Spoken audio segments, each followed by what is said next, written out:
Okay, let's get right on to item number 8, public hearing. We're going to hold a public hearing, adopt a resolution establishing affordable housing impact fees for residential and non-residential development projects. Attachment 1.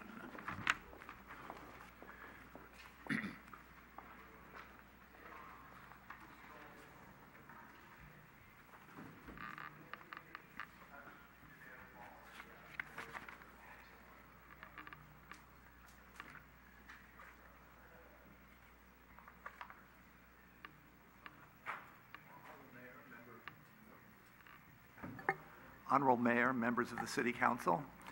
On November 22nd, the City Council adopted an ordinance establishing an affordable housing program to include affordable housing impact fees. The ordinance authorizes the City Council to impose 2 types of impact fees in San Bruno: residential impact fees for residential projects and commercial linkage fees for non-residential projects. The purpose of this agenda item is to consider adoption of the resolution that sets the initial fee amounts to be included in the master fee schedule.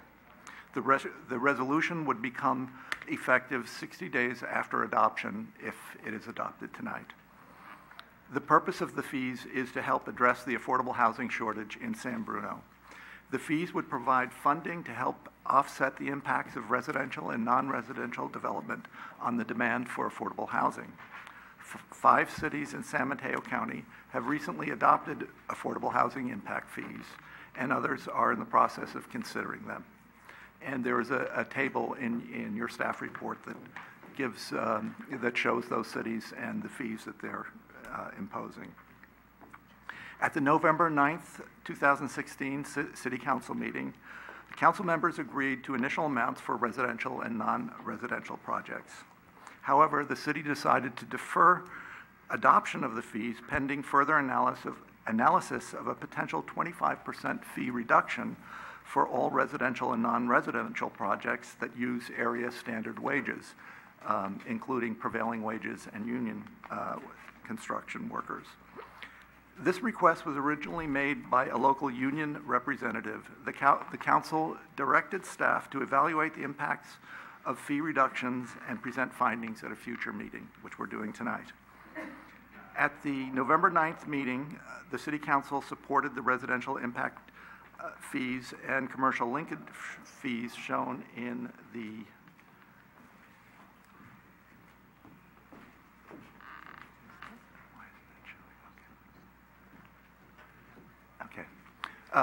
shown in the slide in front of you right now. So the residential fees for single-family development was $25 per square foot. The residential fees for condominium projects would be $20 per square foot. For apartments, $20 per square foot. The commercial linkage fees for office, R&D, and medical office would be $10 per square foot. For retail, restaurants, and services would be $5 per square foot, and for hotel would be $10 per square foot. The table also shows the maximum allowed fee amount, and that amount was calculated within the nexus study that was prepared for the analysis of these fees, and that is the maximum amount that the city can legally impose. However, based on financial feasibility analysis that was done as part of the nexus study, that feasibility analysis concluded that these higher fees would result in projects that are not financially feasible and would impede development in the city and would slow down development. So the Nexus study also analyzed 3 alternative scenarios with lower fees to find a level where the fees would be feasible for development projects. And that's what the proposed fees are at the level of feasibility that was determined in the Nexus studies. And just to remind you that the council did note that the fees that were proposed for the commercial linkage fees for office and hotel were at $5, and after some discussion, it was agreed to increase those to $10, which is a reasonable thing to do, especially given the really wide gap between the maximum allowed fee and the fee that's being proposed.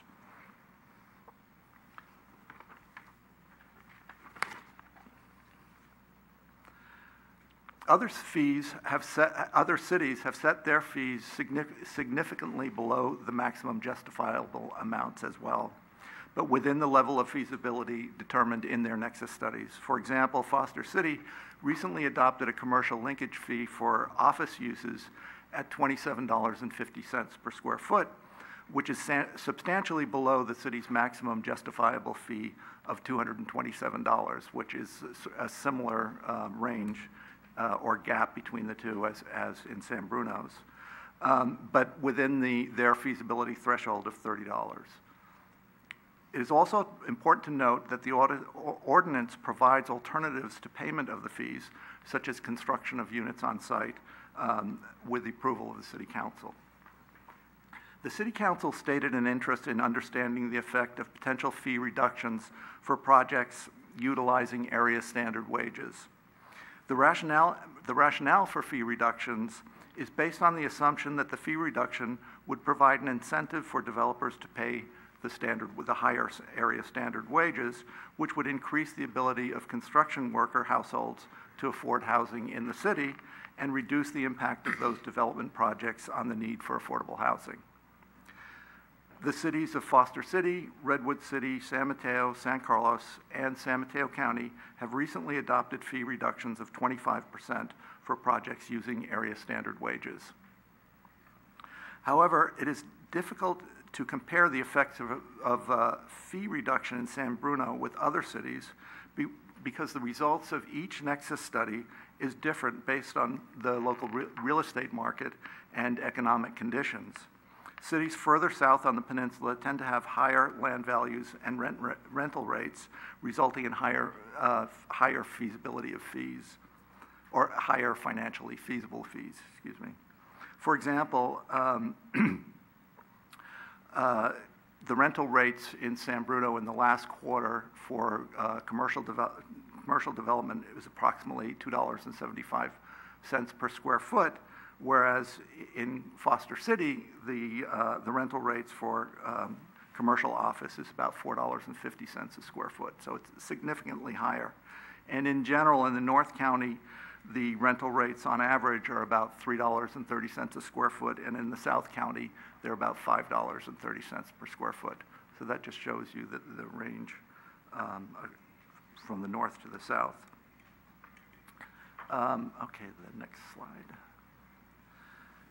This slide shows the potential effect of a 25% fee reduction on affordable housing revenues for different development types, as well as the estimated number of affordable units that would be lost by the reductions. So we looked at 4 different development types, office and hotel, which have the same fee levels, retail, single family, and multifamily. Using for the office and hotel a project size of approximately 100,000 square feet. At $10 per square foot, the gross fee that the city could collect would be $1 million. With a fee reduction of 25%, that would take off $250,000, leaving a net amount of $750,000. Now, if you look at that sort of in the equivalent of the number of affordable housing units that could be assisted with the fees that are collected, there's an average subsidy of about $250,000 per unit for an affordable housing unit. So the total number of units, if the city were to collect the gross fee, would assist approximately 4 affordable housing units. Obviously, if you reduce it by 25%, you lose 1. And so you would get 3. So that's roughly showing you what the impact of the fee is in that case. In retail, it's a little bit lower because the fee amount is lower. So the total units that could be supported with the gross fee is just 2, and you would lose about a half. And the difference is much bigger in single-family development, simply because the fee amounts are higher. and fees collected would be higher. So for a single-family project, say of 40 units, where there was a $25 fee, the gross amount would be about $2.2 million, which would assist around 9 units. With the fee reduction, you would lose a little over 2 units, and it would be about 6 units. So and similar in the multifamily, it's a little lower because it was $20 versus $25. But you can see the effect of the fee reduction.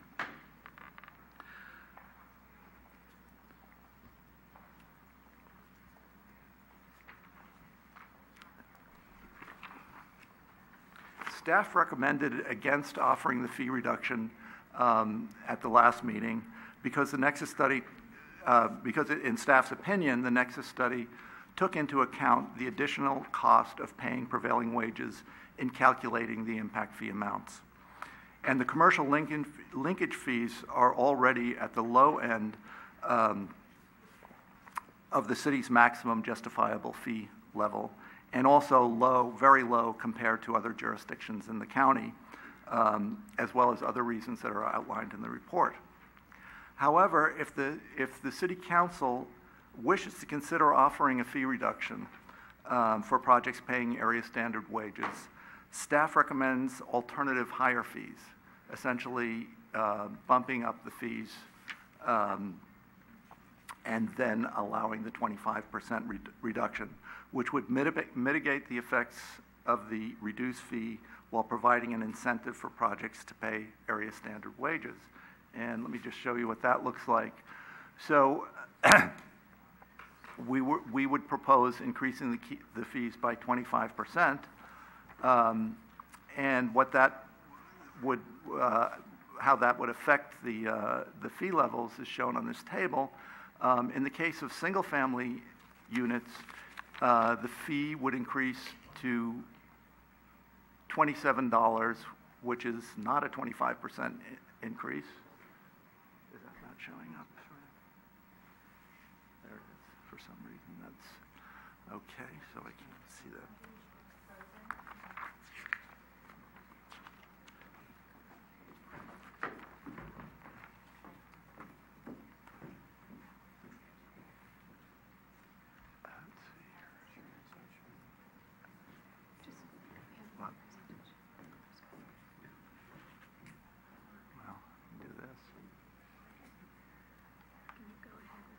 Yeah. So the increase for single family would be $27, which is the maximum that would be allowed because that's the maximum justifiable fee. And for condominiums, it would increase from $20 to $25. For apartments, from $20 to $25. For office, it would increase from $10 to $12.50. For retail, it would increase from $5 to $6.25. And for hotel, it would increase from $10 to $12.50. So that is an option that you could consider. So that concludes my presentation, but I would like to just go over the options in terms of the resolutions that are in your staff report, because there are 3 resolutions.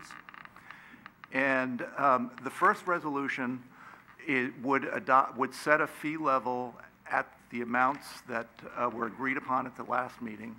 For residential, the 25 for single family, and 20 for apartments and condominiums, and $10 for office, $10 for hotel, and $5 for retail.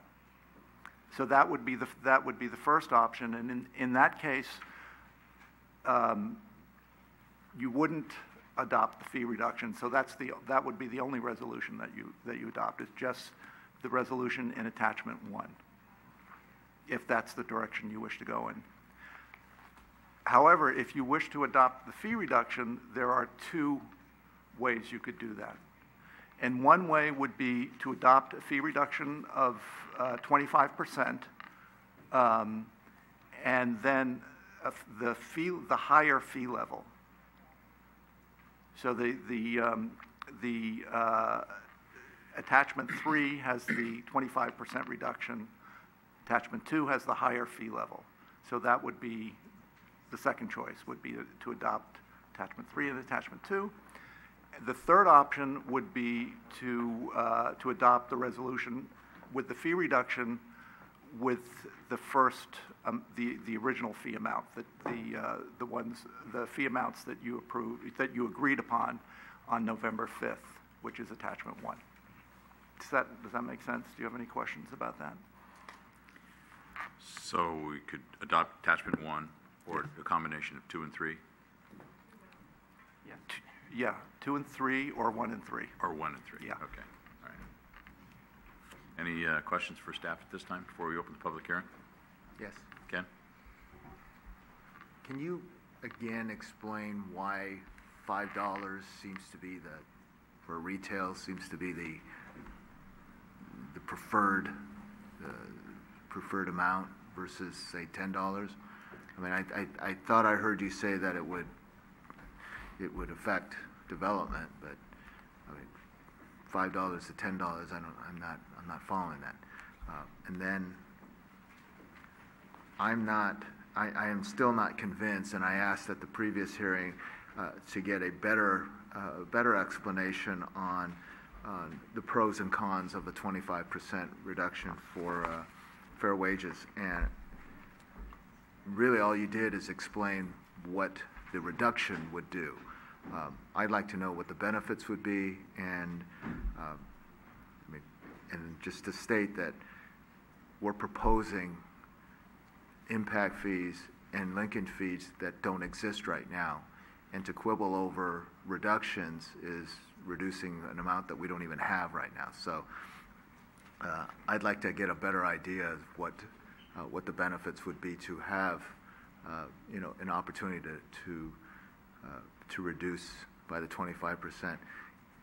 And if you're concerned about reducing your commercial too much, then can we consider not reducing commercial by 25% and just laying it on housing? So I know that's 3 different things.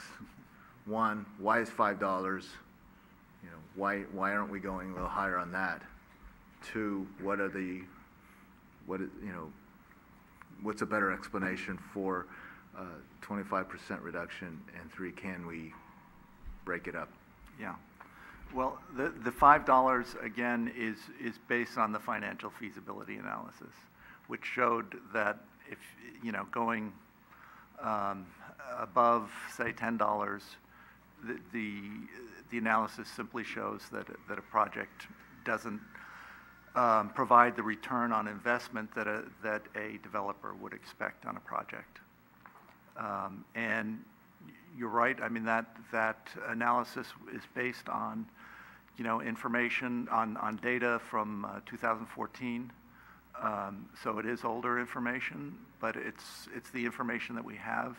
And I think to be just being responsible in making a recommendation, that's what I would recommend is what the analysis, the answer that the analysis gives you.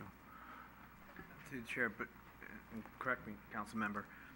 I think the question was if the 25% rebate incentive. Yeah, that was the first. I just answered the first question. Okay, so you're still on the $5. Okay. Right. So I'm sorry, Mark. So just because in the other cities have also done the $5, correct? Well, they've adopted within their feasibility threshold, and generally retail is lower than the others. Yes. And even though it's from 214, and obviously we're going to go into 217, it still is believed that the nexus is correct on the threshold, and the other jurisdictions have also remained at the 5. Is that correct? That have passed it. Yes. Thank you. Yeah. And the explanation for the 25% reduction is, I mean, the advantage, which I tried to explain earlier, is that the logic is that by encouraging prevailing wage jobs, you're paying workers higher salaries, and they are more likely to be able to afford housing. And so that's sort of the objective. The whole point is to create housing or create a situation where housing is affordable to home buyers and households, and that's the logic behind the reduction in the fee. But because of that, we would have less units available. Well, you would have less. You could Affordable produce fewer affordable units, but I think the answer to that would be, but you would have workers who can afford, units in your community, and so you don't need those units. With the assumption that the workers were in our community. Exactly. Right. Okay. Yeah. So Exactly. we're also talking about living wage, standard wage, prevailing wage, and we're talking about, with all due respect, I have family in Merced, but at some projects where people come from Merced for the week to work and go home, it is trying to ensure that there's a livable wage. Has nothing to do with labor, has nothing to do with union. Mm-hmm. It's about anybody who works on the site. Mm-hmm. And it's offering a rebate and incentive that the developer gets back at the end after they've proven through their record keeping, which is not easy doing prevailing wage. I've seen it. Mm-hmm. And then they get that rebate at the end. So they have to come forward, they have to do the work, they have to prove their case, and they get a rebate for paying livable prevailing wage. Is that correct? Correct. Yes. Any questions? And that's provided there's no other negotiation on the development either. I mean, because there You mean could be all development kinds agreement of. or something there? Yeah, that's possible. Marty? So from the last meeting, we increased the office and hotel from 5 to 10. But Yes. we didn't do it on retail. And could you remind me why we didn't do it on retail? Because retail had the most marginal threshold of financial feasibility. So the study that you referred to, this Nexus study. Yes, The maximum fee is $235. correct. And we're only going to charge $5 of that. Where the hotel is $132 maximum, and we're going to charge 10. So we're not in proportion. Yeah. Sorry, we're not in proportion. So it seems if we were able to bump up, and the whole point that we're trying to raise this money is to provide affordable housing. Correct. So we're already starting off low, and if we give a discount to that, we're reducing the amount of affordable housing by 25%. So I guess. Well, that's the reason that we offered the alternative higher fee level. If you desired to include the 25% reduction. Okay. Or as I also suggested, possibly excluding the commercial linkage fees to any reduction. You can do if we're in favor of doing a 25% for the housing, we don't offer a 25% reduction for commercial linkage. So we don't reduce those $10 and $5. Yeah, right. So just hypothetically, if Tan Fran wanted to build new commercial retail stores, what an idea. You're saying that anything more than, based on the study, that anything we charge more than $5, say our linkage fee was $10, that they'd probably shy away from doing the development? That's what That's the the study logic. suggests. Yeah. So $5, Yeah. no paying threshold, they'll pay that. And it's because of higher volume also? Square footage volume? We're No. talking $5 per square foot. No. It's they looked at a variety of. They didn't look at just one development type. They looked at a variety of development types, and they came up with sort of a blended a blended number. So it might be different for a smaller project than for a larger project. But that would be way too much detail for a fee. Okay. Anything else for staff? All right, this time we're going to open the public hearing. Would anyone from the public like to address us on this issue? If we close the public hearing, you're precluded from talking to us again about this. Any action by the council? Move to close public hearing? Second. Motion is second. All in favor? Aye. Okay. Discussion by the council or action? My 2 cents on this is that, I mean, I'm just glad that we're moving forward on getting some funding, absent any redevelopment money, that we're able to put this together. And I want to thank staff for working on it. And I know the Nexus study came out end of last year, and so this is pretty swift for government to work this quickly. I don't have a problem with the 25% reduction on the fees, and if there is a concern about commercial, then I'd be open to not reducing the commercial linkage. But I'll see what my colleagues think. Are you suggesting a reduction after an increase? No, keeping it at the set fees, and that not.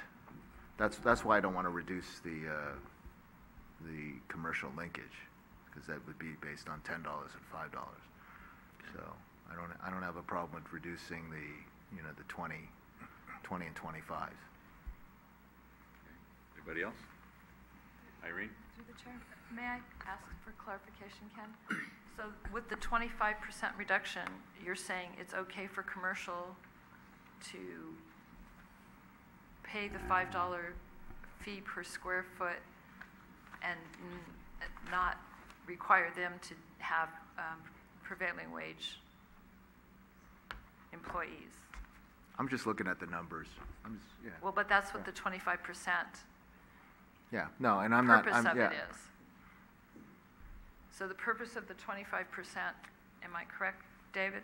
The purpose of the 25% is to compel the builders, the construction, the developers to have prevailing wages, so that it was a trade-off. Am I saying that correctly? Could you repeat it one more time, please? Oh, Sorry. I'm saying Sorry. the purpose of reducing it was a trade-off between the developers having prevailing wage.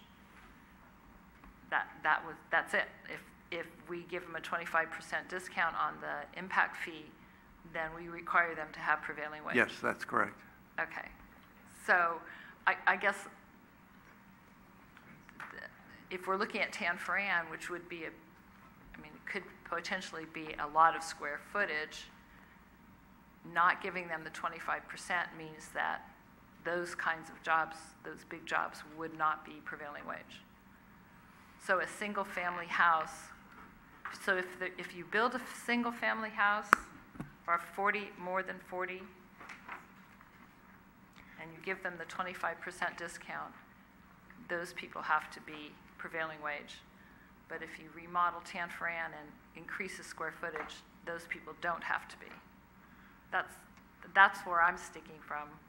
Either everybody has to be prevailing wage, or nobody, in my opinion. Okay. Either across the board. I'm sorry, go ahead. So, which is where your second proposal is, where you increase it all by Right. 25%, Right.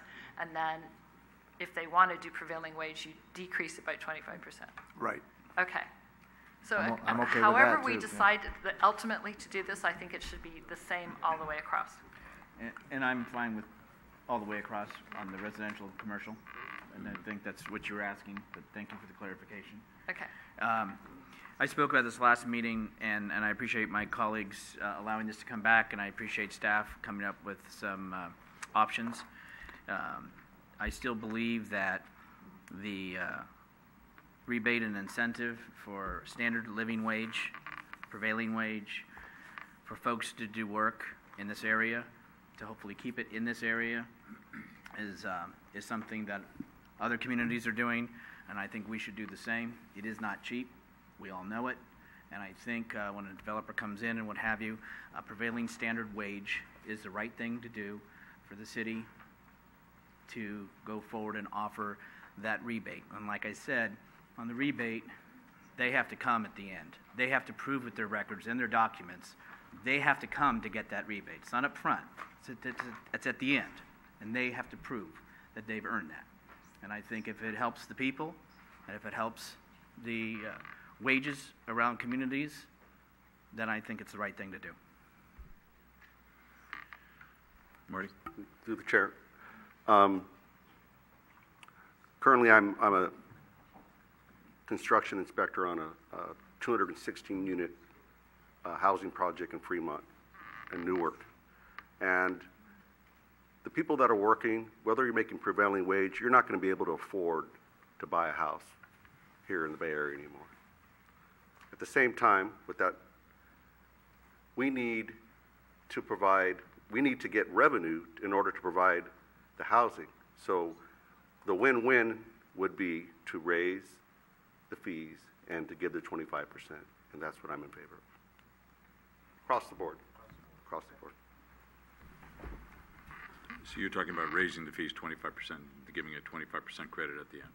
Option 3. Option 3? Option 3. Option 3, okay. And just my 2 cents here. Irene mentioned Tanforan. Chances are a major renovation, which is in the works at Tanforan, would be prevailing wage or would be union wage anyway, because you're not going to get other people to do a project that size, regardless of prevailing wage or not. It's going to be a union and prevailing wage job. So having said that, I mean, I see what you're saying. I'm still not convinced that a lot of these jobs, because of a reduction, are going to be in our community. But if the council wishes to increase the rates by 25% and give it credit at 25% in the end, we end up with the same thing for us. So that's fine with me. So. And I appreciate that. And if we think back to 2005 when the mall was remodeled, that was with, if I'm not mistaken, I wasn't on the council, right. Labor for prevailing wage. However, my understanding is when the cinema then built, it was not. So we can hope that it is, but I think this is a incentive and rebate that we know is available, and hopefully it incentivizes developers to do it with the whole project. So having said all of that, would someone like to introduce a resolution? Yes, I'll go ahead and introduce the resolution. I want to make sure I'm introducing the right one. Right. Which one should I go with, Marty? No. The one we want, though. Don't say. Number 3. Is it number 3? Exhibit 1. Number 3. Resolution 3, which will give the 25% incentive rebate as well as increase the 25%. Is that correct? Yes. Then I will introduce that resolution. That's resolutions number 2 and 3 in your Both packet. of two. Do we need to do this one at a time? Yes, please. I'll first introduce resolution number 2. Councilmember Rico Medina. Aye. Councilmember O'Connell. Aye. Councilmember Ibarra. Aye. Vice Mayor Marty Medina. Aye. Mayor Ruane. Aye. I'll now go ahead and introduce resolution number 3. Councilmember Rico Medina. Aye. Councilmember O'Connell. Aye. Councilmember Ibarra. Aye. Vice Mayor Marty Medina. Aye. Mayor Ruane. Aye. Okay. There we go. It's a big deal. And before, Ken, I appreciate you complimenting staff on how hard they work. This is a lot, and it doesn't always show in the number of pages, but I know it was a lot of effort, and I do appreciate that. All right.